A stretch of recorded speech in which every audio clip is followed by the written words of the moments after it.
What up? Salvador Brickman here. Welcome back to the Life of Freedom YouTube channel. On this channel, we talk about everything when it comes to creating more freedom in your life. We talk about podcasting, we talk about blogging, we talk about being a digital nomad, how to start a business, all those kinds of things, and really even removing some of the limitations that hold you back in life. And today, I want to talk about podcasting, specifically some of the hacks, some of the techniques, the ways you can quickly improve your podcasting voice, and we're getting into that today.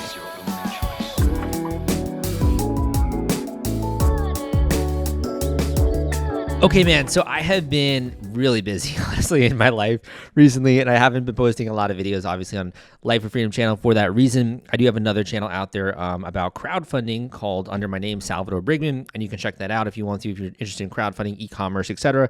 But in terms of Life of Freedom, I just haven't been kind of dropping the ball on posting videos on the channel, and I wanted to put out a video today really dialing into some of the things that I think are super important for enhancing your podcasting voice. Okay, now I went through a tremendous transformation, and I'm going to link down below in the description to kind of what my voice sounded like before and what it sounded like after, once I started to really become aware of a lot of these variables when it comes to your podcasting voice and some of the things I was trying to do. So, just kind of in full transparency here, I've created a new audiobook, The Perfect Podcasting Voice, and I kind of wanted to just introduce you to some of those teachings that I talk about in this audiobook, and you can decide whether or not that's going to be valuable or useful for you in the future. So first of all, let's kind of talk about this a little bit. There are a lot of different things that we talk about in the past when it comes to your podcasting voice. And the way we want to think about this is almost like you're learning to play a whole new musical instrument. Or if you want to even compare it to something else, let's just say you're even learning how to play baseball, right? In order to play baseball, you have to understand the rules of the game. You have to understand the objective. You have to understand the equipment that you can use, etc. And even the technique that goes behind a really good baseball swing or whatever position you're choosing to play. If you're playing a musical instrument, you can say the same things as well, and there's kind of a natural progression and growth there. So you can think of today's video as kind of just laying the foundation or the groundwork for some of those variables that you're going to want to start to exercise in order to improve the quality of your voice. And for a lot of you out there, this is going to seem really strange, really weird. It's going to seem very unnatural, very uncomfortable. And for me, if you're like me in any kind of way, I was like, oh, I understand that. I know that. That sounds really simple, right? Where I was like, dude, I've been talking for, my entire life. Of course I understand these concepts. But all of a sudden, when you get a mic in front of you, when you have a guest, if you're doing Skype or you're doing Zoom or they're right there in front of you, everything kind of changes, because then you got to be on the fly using these techniques, as well as asking great questions, as well as making sure that you sound okay, right? And you're aware that your voice is being captured and all those things. You're progressing with the interview. You're making sure you got the CTAs in, right, when you're doing the podcast. All those things can kind of be a little bit daunting in that way, and you forget a lot of these different variables that I'm going to start to talk about. So the first one that I want to start to talk about here is speed, okay? So we're going to go through a couple of these different ones. I want to talk about speed, volume, enunciation, inflection, and then we're going to get into the masculine and the feminine voice. So give me a second here. So we're going to talk about speed, right? Speed. So why is speed important, and how does this kind of translate into emotion? So the way that I like to think about this is it's very similar to music. I know it sounds really strange, but it's very similar to music. So if you think about it, if you're singing, right? If you're singing and you make different noises with your vocal cords, and that causes vibrations in the air, and that then transfers into your ears, right? If you are in front of me, let's just say, you're going to feel certain emotions depending on how I use my vocal cords. So you can use your vocal cords to create emotions in other people, and we refer to that as singing, right? When someone's a really good singer, really what we're saying is that when I hear them sing, I feel something. It feels amazing. It feels, I can feel sadness, or I can feel just like a rock song. Like I feel that anger. Or if you're like Marilyn Manson and then like that kind of singing, it's like I feel that same level of, anger about my life, and I relate with that, right? Or whatever it is, whatever kind of voice that you enjoy, there's a reason why, and it's usually based in emotions, but it's also based in the lyrics, of course, right? So you want to think of it in the same way. Speed is a technique that you can use in order to cause someone to feel a certain way about you or about the content which they are understanding, but it can also cause them to feel a certain way about whatever it is that you're trying to communicate, okay? So when we are going through this exercise with speed, I'd like you to do a few different things. First of all, most podcasters that are just starting out feel very nervous. You feel very nervous with a lot of things in life when you're just trying it for your first time, if you know what I mean, right? So you feel really nervous, okay? that leads you to kind of stumble over your words, kind of over talk a bit, to talk in circles, and to feel like anytime there's a pause, it feels kind of weird, right? It feels a little bit awkward. So when we're on a show, we tend to just be talking and talking and talking. And what ends up happening is it kind of blends together, right? Where just because, it sounds great maybe in our heads, or it sounds like, oh, look, we're being busy, right? Something is happening. We're getting people's attention. But really what's happening is that you're almost like monotone, where you're causing the person who's listening to kind of tune out a little bit because everything sounds the same. In the same way, if you're listening to a song where everything sounds the same level of, vocal quality, the same kind of volume, nothing, no changes or anything like that, it's going to get boring, right? Same thing happens with speed. So the number one mistake that a lot of beginners make if they're a novice is to speak too quickly. And that comes from anxiety, right? The second big mistake is to not use intentional pauses.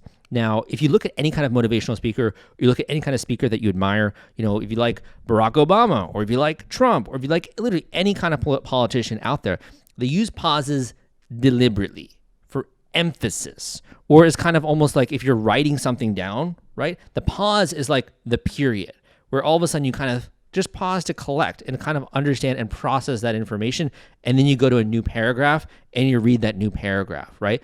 The pause signals to someone kind of implicitly, and I would say a little bit subconsciously, that is the end of that thought, or that they are supposed to think about really what just happened, or to almost reflect on it, or that there's emphasis there. And a lot of the times, if there is that pause, you'll notice people clapping, right? When there's a public speech of some kind, or when there is that pause, people will start to cheer and be like, yeah, that's amazing, right?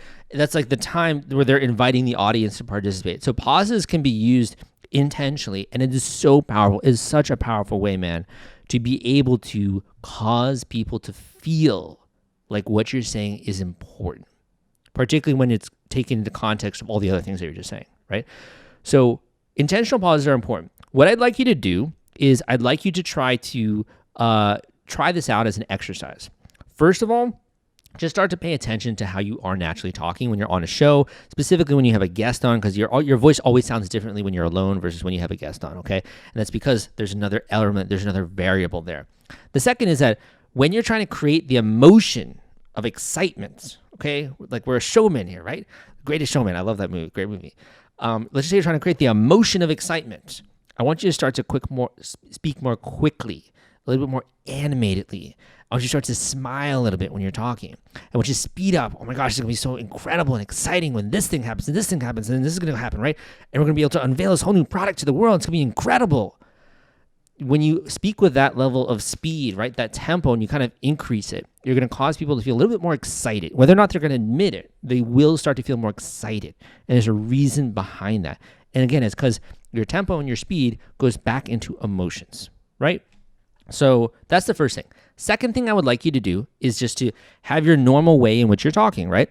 And when you really want to make a point, and that could just be a point related to your CTA, your call to action. That could be a point related to whatever's going on in the interview, whatever it is. I want you to slow down a little bit, okay? I want you to be a little more deliberate, and I really want you to pause for effect. And at least pause for 2 seconds. If you try 3 seconds, I think that's a really good thing as well. Pausing for 1 second is usually just not enough to notice it, but if you're pausing for like 2 seconds, right, you really begin to notice that pause. So I want you to really write this down, take some notes, and try this out the next time that you're on a podcast, and kind of just get a little bit more familiar with that. All right, so I don't want to go too much more into that. There's a ton more that I talk about, again, in the Perfect Podcasting Voice audiobook, which I'm coming out with, and it's like literally super cheap, and you can actually get a free copy. If you get a 30-day free trial of Audible, you can also get a free copy of Perfect Podcasting Voice, so it's like a no-brainer, right? Volume. Let's talk a little bit about volume, okay? The biggest issue that I tend to see with volume is that volume is directly connected with the emotion of certainty. Okay, so when someone does not feel certain, how do they usually sound? They usually sound a little bit meek.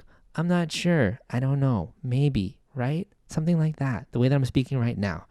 They just sound not as confident in what they're saying. This was my issue. This is my issue, man, right? I was so afraid of people just not liking me for who I am, and I was so afraid of my message not being valid. And even though I've done so much research in my own niche and industry, like I was just so afraid. So I felt so uncertain about it. And, I listened to these people who are dispensing really bad advice online, and they're speaking with such certainty and such confidence and such volume, right?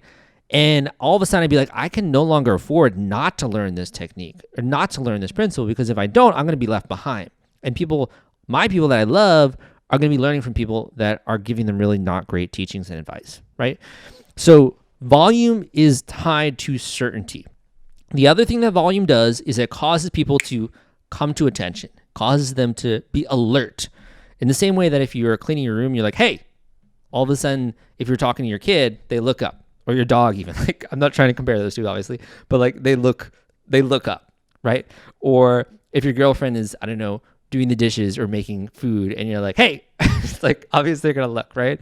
So it causes people to get attention. When you begin to increase your volume, all of a sudden it feels like there's something really that you want to say that is important.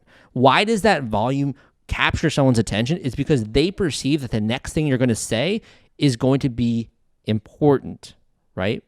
So volume, number one, is tied with certainty, a high level of certainty. Someone who's loud in the group, loud in the friend group, is confident. They're sociable. They're having fun. They're relaxed, right? They have certainty. If they're making plans, this place is amazing, guys, right? You got to check out this pizza place.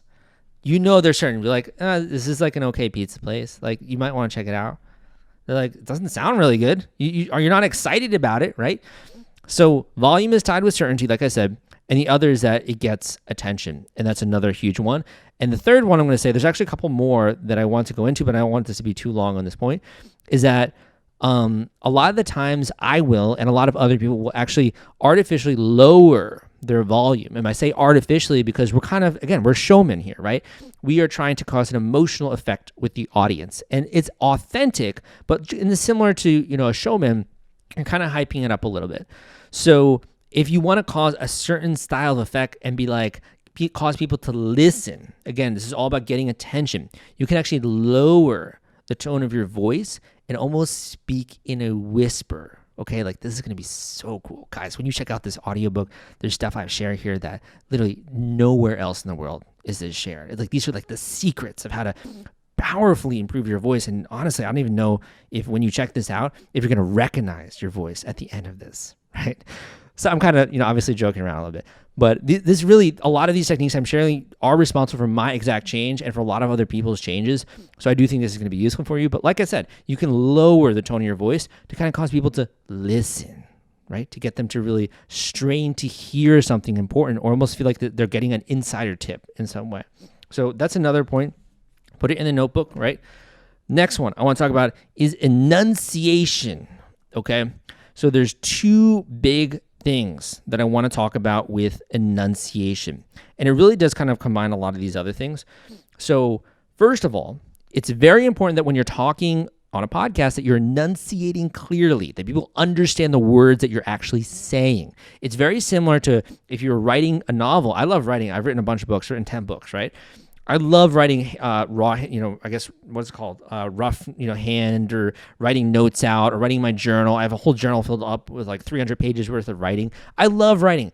My writing is not always great because people can't understand my handwriting, right? So if I'm ever writing something seriously where I'm collaborating with other people, I'm giving the manuscript to someone who's going to edit it, I got to type it up, right?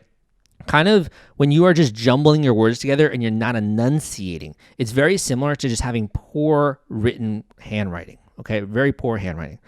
And that's because no one can understand it. And even though you might have some incredible ideas, if you're not enunciating, they can't really make out what the words are that you're saying.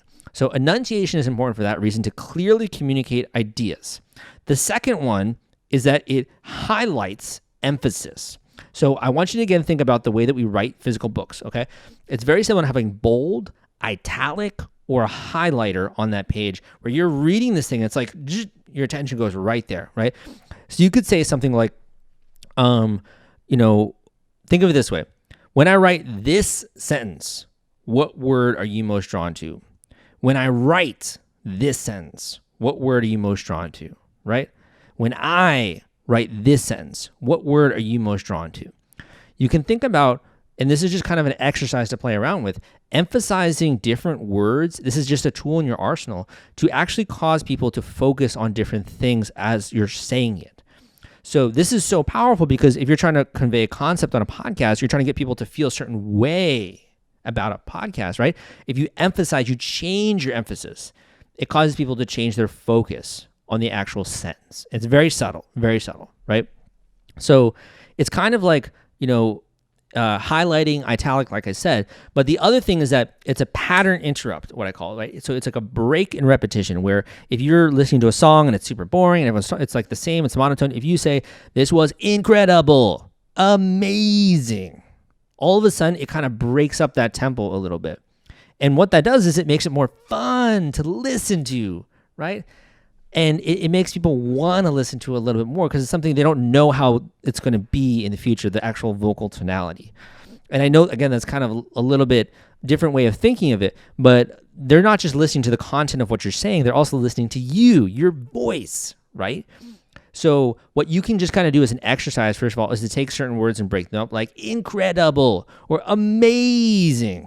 And just practice that. And it feels weird at first, but the more you can do that, more you're actually going to warm up your voice and get used to just talking with a lot of flavor and talking just with a lot of emotion. It's going to be way more exciting for people to listen to you. Okay, I have a couple more again, like I said. I don't think we need to go over that. I'd rather kind of just get to inflection here. There are a lot more that we could cover here. Let's talk just a little bit about inflection, and we'll talk about masculine and feminine. And I am making a longer video here, honestly, but I haven't made one in a while. So let's talk about inflection. Okay, so there's 3 types of inflection that I want to cover. And again, we can talk about inflection in terms of the words and sense, but let's talk about these 3 types. One is an upwards inflection.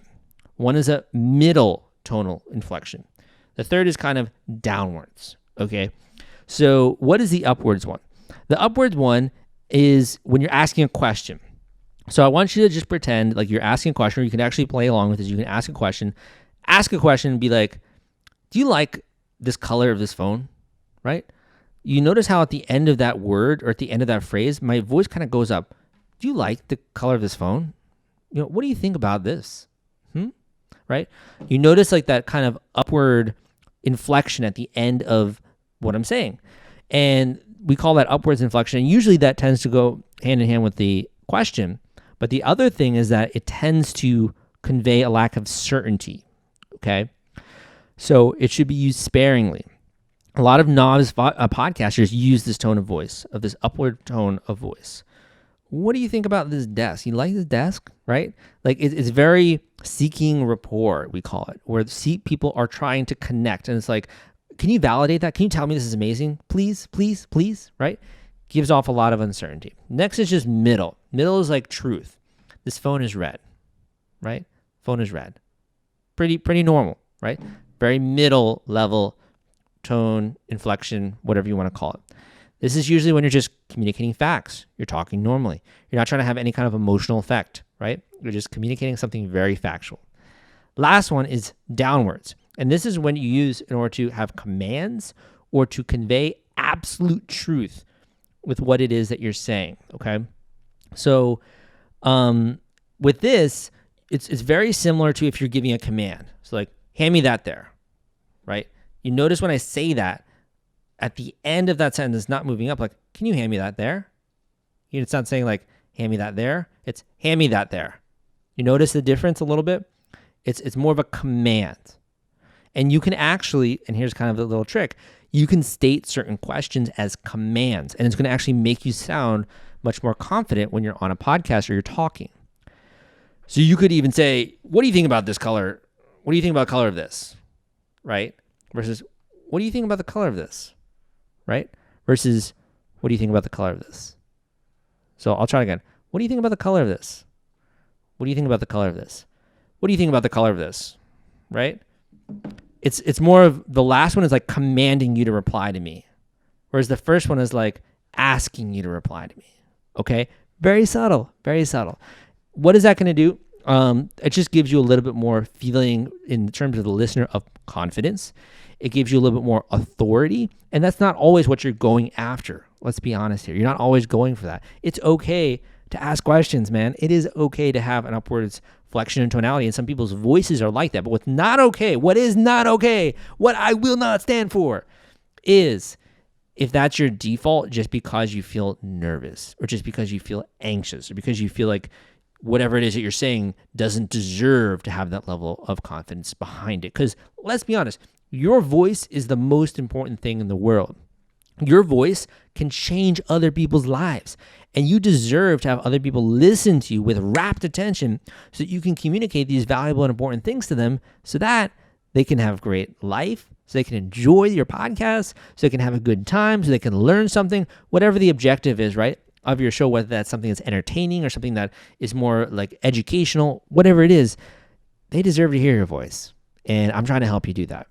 So we've gone already, I think, 20 minutes here. So I don't want to, take up too much more of your time. So what I'm going to do actually is, if you want to learn more about this, I'm going to link up the Perfect Podcasting audiobook down below. It has a lot more information like this, particularly talking then more about masculine and feminine and different voices and different tones and cadence and like all that kind of stuff. And it actually goes way more in depth beyond that. So again, this is like a no-brainer, super inexpensive. It's on Audible. We talk about the components of charisma, how to actually master charisma when it comes to a podcasting voice. Can you really improve it? How do you know that you can actually tangibly improve your voice? Deconstructing the actual components of voice and vocal quality. And again, I'm not trying to necessarily turn you into a singer, right? I'm not trying to turn you into a public speaker. I'm trying to get you to sound good and confident on your show. And there is a step-by-step, tried and true scientific way in order to do that I've already applied to my own voice, which you can also apply to yours. It's not rocket science. It's just following a series of steps, exercises, and principles in order to understand your voice, in order to employ those, and in order to strengthen that voice that you are putting out there. The last thing that I'll say really quickly here is that I think that there are a lot of people who are kind of doubtful or dubious that this can actually work for them. And again, I urge you to go and listen to the way that I used to sound. The way that I used to sound was so meek and monotone, and I was so unconfident. And after I started to learn some of these principles and actually apply them, then people were like, dude, you sound like you're a podcaster. You sound like you have a voice for audio, right? And I was so strange to me because I'm like, I'd never really heard someone say that, right? And it was kind of weird because for so long I didn't think that, right? And then I had people say that, and it was like, wow, that's so strange. So if you're kind of interested in that and having other people maybe see you differently and really improve upon this in the same way that you can improve upon a musical skill, if you can improve upon a sport, if you can improve upon anything in your life, this 100% is possible. And by understanding, first of all, the components of voice, the exercises we teach, the tools that you can use, you're going to be able to see a vocal change in, I'd say, at least a matter of a week to 2 weeks, certainly. And the more that you employ these and the more that you actually use these, it's going to be quite profound over the next 1 to 3 months, seeing that vocal change. A lot of the things that I teach are borrowed from singing. A lot of the things that I teach are borrowed from, psychology and understanding what goes into voice and why our emotions feel certain ways when we hear certain vibrations, right, in the air, aka sound. A lot of it's actually understanding the actual components of your vocal cords and stuff like that, and the fact that you have a body as well, which is almost your instrument. And to actually how to manipulate your body in order to produce different sounds. And I'm not talking about doing like a handstand, right? But I'm just talking about being aware of where it is that your breath is coming in and those kinds of different variables. So I talk about it way more in depth and much more intelligently in this book, this audiobook. Go and check it out down below. Hope you enjoyed it. And again, I'm going to try and put out more content on this channel. If you are a listener that you've followed me when I started to put out more content, give me a thumbs up. Come subscribe if you aren't yet. Would love to see you. Thank you so much. My name is Salvador Brigman, and I will see you next time.